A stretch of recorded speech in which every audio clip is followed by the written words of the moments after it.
afternoon, everyone. Bonjour à tous. Thank you for joining us. Merci d'être parmi nous aujourd'hui.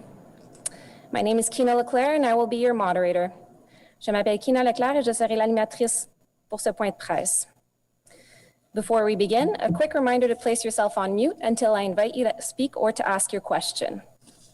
Available for questions from the media, we have, disponible pour répondre aux questions des médias, nous avons, in council chambers, Mayor, le maire, Jim Watson, Steve Kanellakos, City Manager, Directeur Municipal, Anthony DiMonte, General Manager, Emergency and Protective Services, Directeur Général, Service des protections et d'urgence, and Stephen Willis, General Manager, Planning, Infrastructure and Economic Development Department, Service de la planification, de l'infrastructure et du développement économique. Phoning in today, we have Councillor Keith Eglai, Chair, Ottawa Public Health Board, Président du Conseil de santé d'Ottawa, Councillor Matt Luloff, Chair, Ottawa Public Library Board, Président du Conseil d'administration de la Bibliothèque publique d'Ottawa, Councillor Scott Moffitt, Co-Chair, Planning Committee, Co-Président du Comité de l'urbanisme, Councillor El Shantiri, Co-Chair, Planning Committee, Co-Président du Comité de l'urbanisme, Dr. Brent Malakny, Deputy Medical Officer of Health, médecin-chef en santé publique. I will now invite each agency to ask their question. You may ask one question with one follow-up. Par ordre alphabétique, j'invite maintenant chaque organisme à poser une question et une question de suivi. If for some reason we lose you during the call, please try phoning in again or contact Media Relations to submit your question. A note to media, please, to avoid interference with interpretation, please turn off any interpretation settings you have on Zoom when you ask your question. So we will now start with CBC Ottawa. Do we have Joanne or Kate? Actually, it's Trevor today. Hi, Trevor. Hi. My first question for Mayor Watson, you mentioned today that there was a lot of engagement in the official plan. Obviously, we've heard some people that don't feel quite as supported by the plan. I'm just wondering what you might say to people who argued for a more nuanced sort of planning on more of a community level. Sorry, Troy, I didn't quite hear. Are you talking about the official plan? Yeah, the official plan. Yeah, the official plan vote was a very strong vote of support for the plan that was presented. We had thousands of people engaged in public consultations down to the grassroots level, community associations. I believe we've come up with a plan that will serve us very well for the next generation or two. You know, this was an important day in the city's history.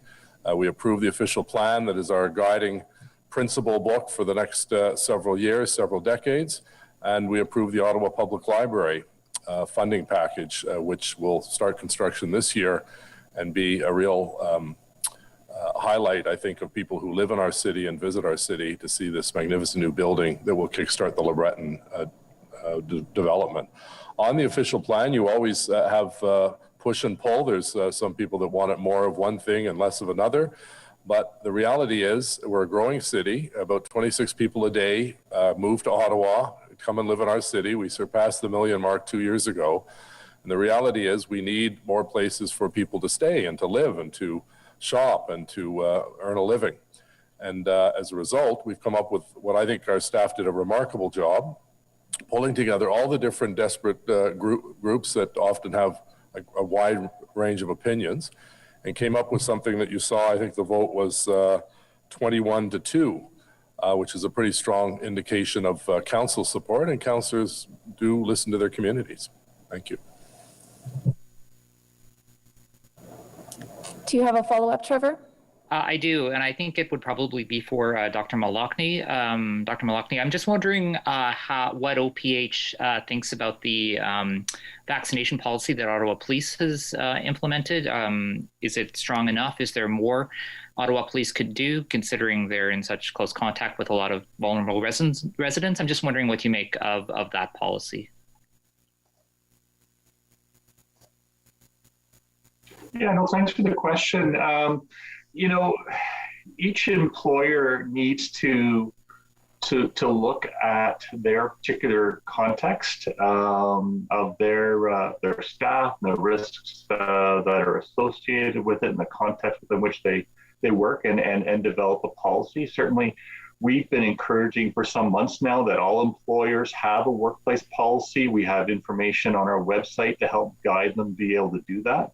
Overall, I mean, we want to to maximize the number of people who are immunized in our city, because that will be one of the most important ways to stop transmission and get us out of this pandemic. So any policy that's going to increase vaccine uptake is something that we feel is important. But ultimately, as I said, it's up to each employer to decide what makes the most sense for them in terms of a policy. Thank you.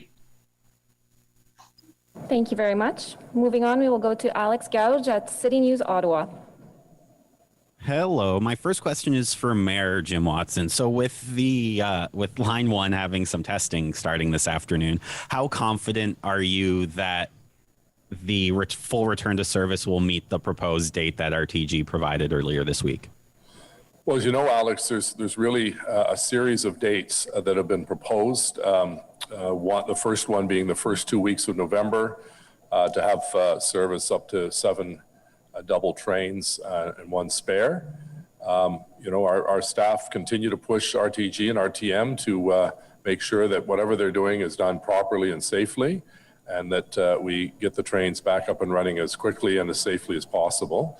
And then RTG has also indicated that they expect to be able to have the full service by November 29th.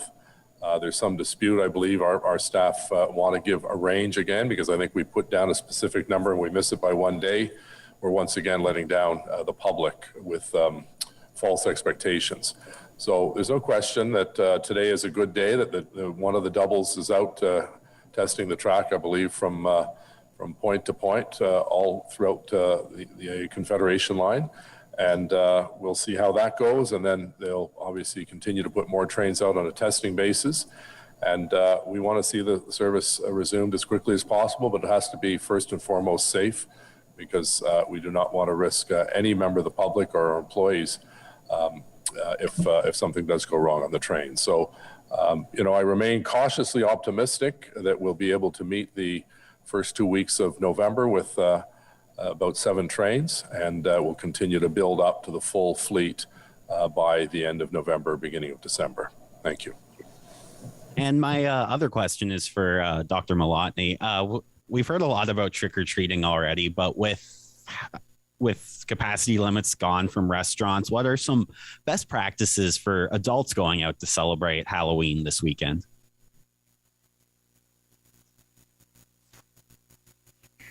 Yeah, no, thanks. I mean, basically for any sort of social get-together, whether it's Halloween or not, I mean, the same principles are in play in terms of wanting to reduce the risk of transmission. I mean, COVID hasn't gone away.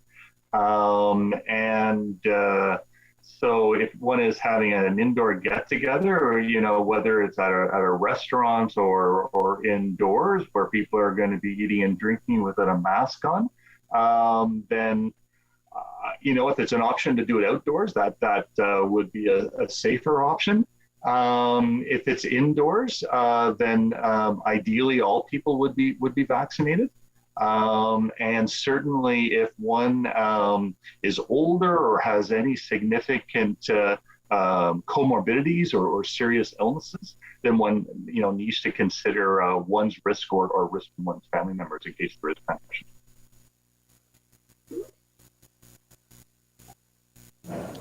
Thank you very much. We will now be going to Ted Raymond at CTV Ottawa. Hi there. Thanks, everyone, once again for taking questions today. My first question is for Mayor Watson, just regarding the Ottawa Police vaccination policy. Do you support the policy that the Ottawa Police Service has in place, despite the different requirement for other city workers? And do you think this policy should be revisited given some of the pushback that you and other councillors have heard? Yeah, I don't support what the Ottawa Police have done.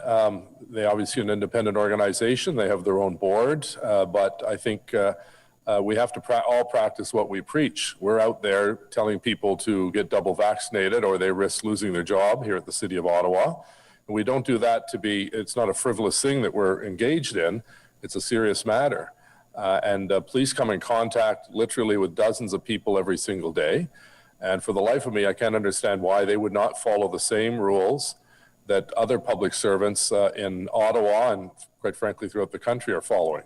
So I do hope that the chair of the board, Ms. Deans, and the chief are able to review and rescind this and go back to what should be standard practice, particularly in the public sector, that if you're getting a public check, you got to get double vaccinated. Thank you. My follow-up is to Dr. Malachny, kind of a springboard off a previous question, just about the consultation that OPH had with the police service on this policy. I mean, how much talking back and forth did the two agencies do? And do you think it's, from a public health perspective, safe to have unvaccinated officers working in the community? Yeah, so to my understanding, OPH had some very high-level conversations weeks ago where we shared the rationale that we were using in terms of the vaccine policy for our own staff here at OPH, and why we landed on a mandatory vaccine policy, as well as the sort of the advice and rationale that we had provided to the city. And so that was shared with them, and that was the extent of the conversations that we've had with the police service around their policy. As I said, I mean, I think that, you know, any employer needs to be thinking about the risks to their staff.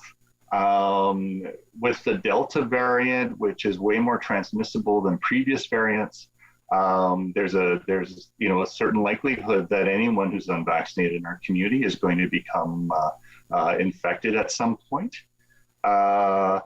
And, you know, balancing, you know, the risks to their staff as well as to those that they may interact with in their service. And that, you know, ultimately it's the employer that needs to make that decision and implement that policy. You know, we're happy to be available to the police service if they, you know, wish to seek greater advice from us. Ted, if I can jump in as the chair of public health, just quickly. You know, my understanding is that, and I met with staff yesterday, is that OPH certainly did not recommend this pathway forward for the police service. You know, to the mayor's point and to Dr. Malachny's point, I think this needs to be revisited. It is a public health issue. There is a concern. I'm certainly getting emails as a counselor and as the chair of public health, and I'm sure my colleagues are as well. I think this needs to be looked at again, and not only for the general public, but for the police officers themselves. Both are at risk with this policy, I think, and it should be revisited. All right, thank you very much. Thank you, everyone. We will now go to Craig Lord at Global Ottawa.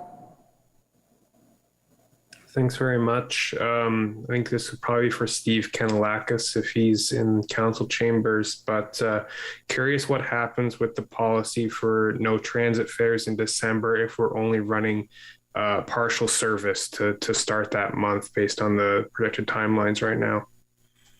Hi, Craig. Thank you very much. Yeah, we're assessing that. I mean, today, as the mayor said, you know, good news in that we got a train out for testing, a double train out for testing earlier than we anticipated. So that bodes well, you know, but we're still being optimistically cautious in terms of our progress over the month, but we're going to be growing the fleet that goes into service once we start partial service, literally day by day until we get to full service.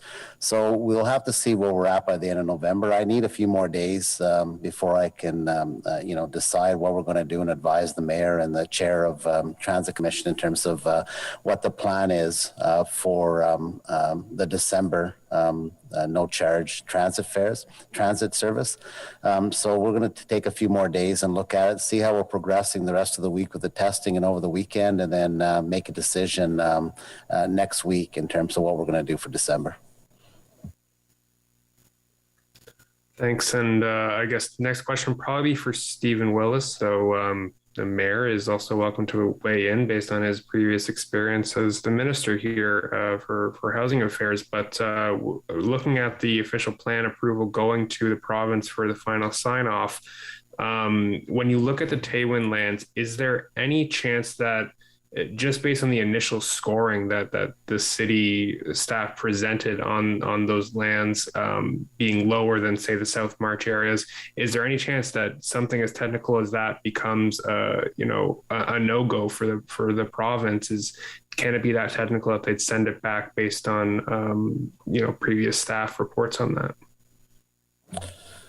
So the mayor has the experience sitting in the chair as Minister of Municipal Affairs and Housing, so he probably can answer this better than I can. But just in my career's experience, ministers of municipal affairs and housing give a high degree of deference to decisions by elected bodies, not planning staff.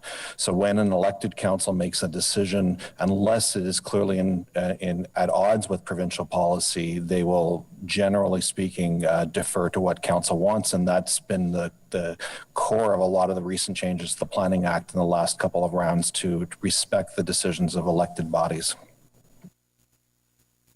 Yeah, maybe I can, Craig, just offer another perspective. A similar perspective, but as my time as minister, it would have to be so out of whack with the provincial policy statement that a minister would reject outright an official plan. We feel very confident that the plan has followed all of the planning principles set out by the province. The province, by the way, sold the Algonquins of Ontario the land, so they do have some some history with that particular piece of land. That's not going to be a decision swaying point with respect to whether it gets signed off. But what I tried to express during council was ideally we want the decision to be made here by local elected representatives for the local population. The minute it goes to Queen's Park, we lose control over the situation, and we're at the mercy of the minister of the day. But in any discussions I've had, I think the provincial officials that I'm aware of respect the planning staff at the City of Ottawa. We've got a number of, literally, hundreds of people in Steve's shop that are experts and are often cited as being one of the best planning departments in the province of Ontario. So I feel very confident that, particularly with the strong vote of 21-2, that I believe it was 21-2, that we are in good stead to get our plan approved, but lots more work to do, including the zoning bylaw and other transportation master plan and so on that still has to be done over the course of the next couple of years. Thank you. Thank you. Thank you, Craig. Nous allons maintenant passer à Julien Paquette à Le Droit. We now give the floor at Julien Paquette from Le Droit. Hello. The question is for Mayor Watson. It's a clarification question. Earlier this year, and today also, you mentioned something about the Taywin lands.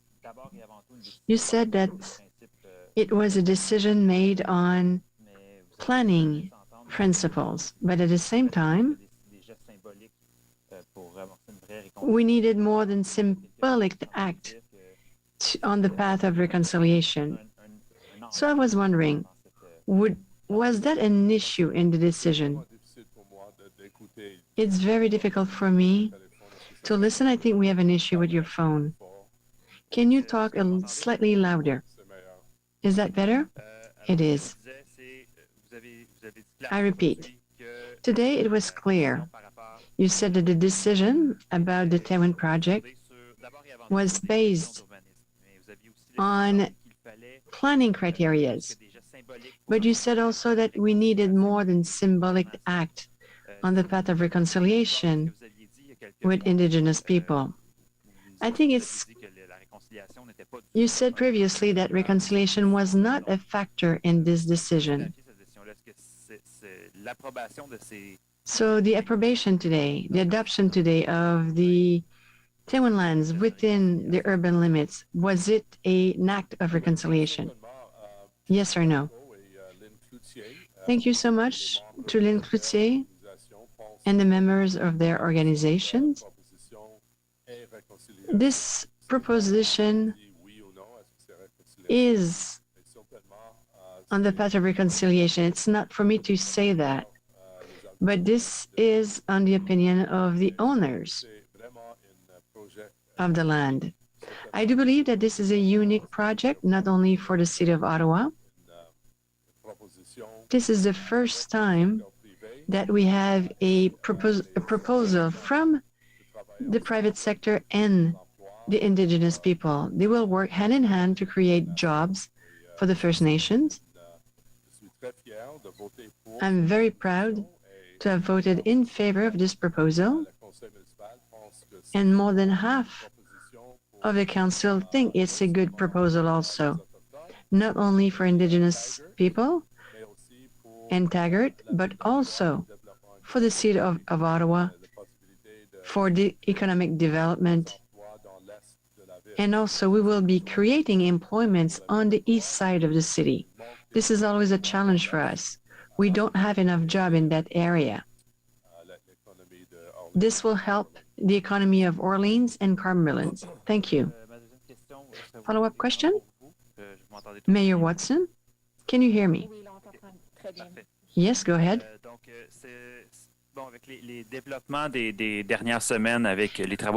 With what happened over the last week with RTG and RTM,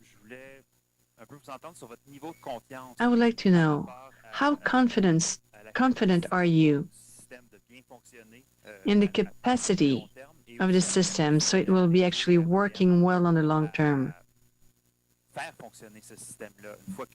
And how about RTM? What will you do for them to actually do proper maintenance for the system to keep on working?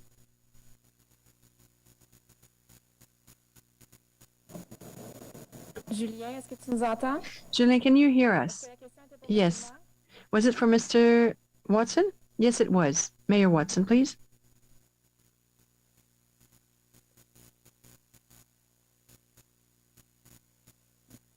We can't hear you, Mayor. Microphone, please. Mayor, we can't hear you.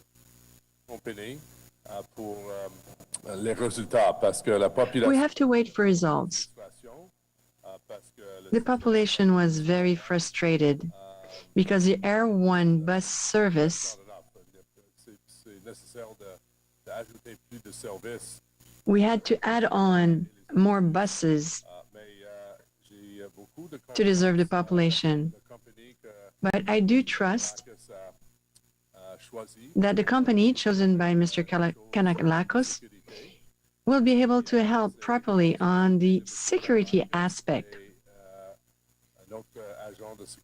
We've discussed it with our security agent, and we will see if it's possible to reestablish service, the train service. Like we mentioned today, we have a double wagon train doing a test right now. I think this is very positive. My objective is to be able to have 7 or 8 trains moving on the tracks by the end of November. So we do have until the end of November to establish complete service. Thank you. Thank you so much, Julien. Hi, Kina. Thank you. Question for Mr. Kanalakis. Steve, where do you think we'll land on the vaccination status for municipal government workers? November 1st is coming up pretty quick. Yeah, hi, John. Yeah, we're just hang on. Let me turn down my thing. Yeah, we're still tabulating the numbers, and right now, from what I've seen, we're going to be, above 90%. For sure, before November 1st. It's improving every day. I think we're there now, we're just over. And we still need to do all the breakdown of specific branches and service units in the whole organization. And we're getting ready for November 1st, but we'll have more information later this week because it's a huge task to try and tabulate the data on 17,000 employees and where everybody's at and the exemptions and all the other things that we're having to take into account, and people who are already on sick leave or long-term disability or on maternity leave. So there's so many various situations with our employees for us to gather the information. vaccination, but we are right in there in terms of what we expected when we started tabulating the data, that we would be reflective of the community we serve because we're a large enough employee group, and that's turning out to be true. So I think we're going to be in good shape heading into November 1st, and I'll be able to report more of that later this week. Thank you. I'm wondering on, excuse me, on the transit front, do you know yet if you're going to have to implement service reductions? I saw TTC today in Toronto indicated they're going to have to do some tweaking because of staff vaccinations. And is it too early to say yet if we're going to see some transit service reductions because of vaccination statuses? Yes, I saw the TTC and what's happened with them. They had their numbers still aren't up there. I'm hoping we don't with OC Transport. I think it's still a little early to tell. One of the challenges we had with OC Transpo and its staff was that many of the people there are frontline, bus operators who basically come in, pick up their kits, and then jump on their bus, and they're out all day. And so a lot of the email addresses or their emails had expired; they had lapsed. So when you start work at City of Ottawa, you get an email address, but they don't use their email address as part of regular business. So there was some lapsing. So we had to, do some extra work to have people on site to reactivate people's email address and to help people download their information into the app that we're using.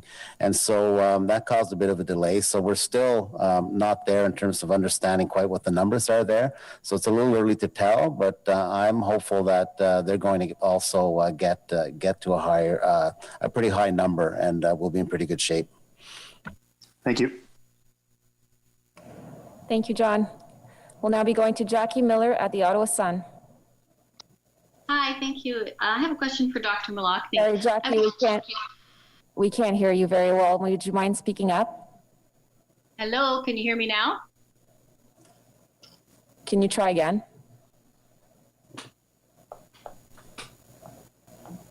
We can hear you, just if you could speak a little bit louder. Sorry about that. My question is for Dr. Malakny. I was wondering if you had any recommendations on the provision of expanding the people who can get third doses of the COVID vaccine to include, for instance, seniors who live in the community or healthcare workers. BC has just moved to do that. I'm wondering if you have any recommendations for the province on that. Yeah, no, thanks, Jackie.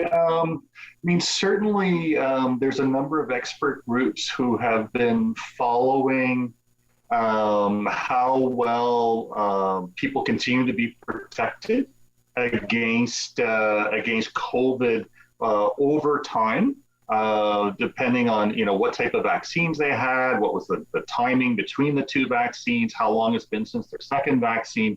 The good news is that the protection has been very, very good and has remained so.